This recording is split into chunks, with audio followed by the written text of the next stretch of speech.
Imagine a war so short, you could brew a cup of coffee and it would be over before you could take a sip. Yes, you heard that right. That's the Anglo-Zanzibar War for you, a conflict that holds the Guinness World Record for the shortest war ever fought, clocking in at a mere 38 minutes. On August 27, 1896, on a small island off the coast of East Africa, the British Empire flexed its military muscle against the Sultanate of Zanzibar. The island, known for its strategic location and rich resources, became the stage for this brief yet impactful conflict.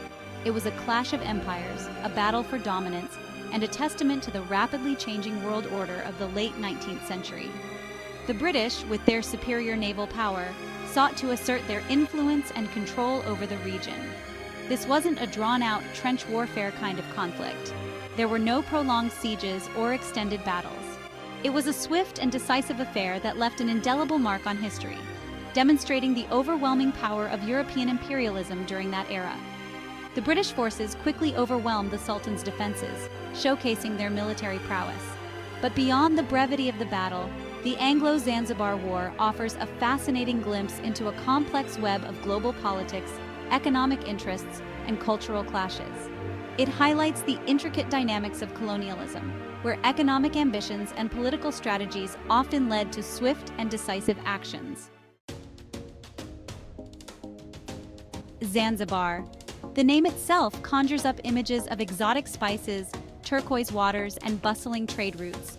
Located off the coast of present-day Tanzania, this archipelago, with its main island Unguja, often also called Zanzibar, has been a crossroads of cultures for centuries.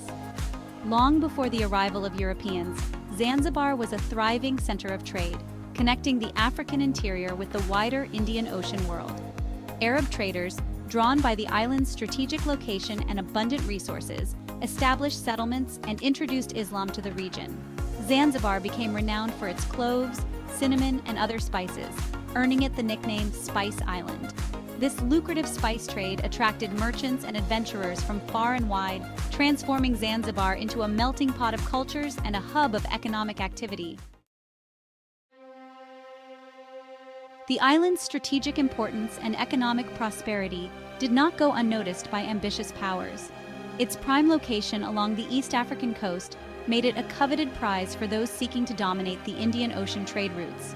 In the 16th century, the Portuguese Empire, eager to control the lucrative spice trade, established a presence in Zanzibar, marking the beginning of European influence in the region. They built forts and trading posts, hoping to secure their hold over the island and its wealth. However, their grip on power was challenged by the rising might of the Omani Empire. The Omanis, with their superior naval capabilities and strategic acumen, saw an opportunity to expand their influence. In the late 17th century, Omani forces expelled the Portuguese and established their own sultanate in Zanzibar. This marked a significant shift in the island's political landscape. Sultan Said bin Sultan, a visionary leader, recognized the island's potential and made it the capital of his empire in 1840. His foresight and leadership were instrumental in shaping Zanzibar's future. He encouraged the cultivation of cloves, transforming Zanzibar into the world's leading producer of this valuable spice. The clove plantations became the backbone of the island's economy, bringing immense wealth and prosperity. Under Omani rule, Zanzibar flourished as a center of trade and commerce, attracting merchants and traders from Arabia, Persia, India, and beyond. The island became a melting pot of cultures and a hub of economic activity, leaving a lasting legacy on its history. However, Zanzibar's prosperity came at a dark and terrible price, one that would leave a lasting scar on its history and people. The rise of clove plantations in the 19th century fueled an insatiable demand for cheap labor. Consequently, the island became a major hub in the East African slave trade, a grim reality that would shape its future. Thousands of Africans were captured from their homelands and shipped to Zanzibar. Upon arrival, they were forced to work in brutal conditions on clove plantations, enduring unimaginable hardships and suffering. The slave trade cast a long, dark shadow over Zanzibar's history, leaving an indelible stain on its legacy that can still be felt today. The remnants of this dark period are a stark reminder of the island's troubled past. By the 19th century, the British Empire had banned slavery within its own borders and was actively working to suppress the slave trade globally. Their efforts were part of a broader humanitarian movement that sought to end this inhumane practice. The presence of a flourishing slave market in Zanzibar, a protectorate under British influence, presented a significant moral and political dilemma for the British authorities.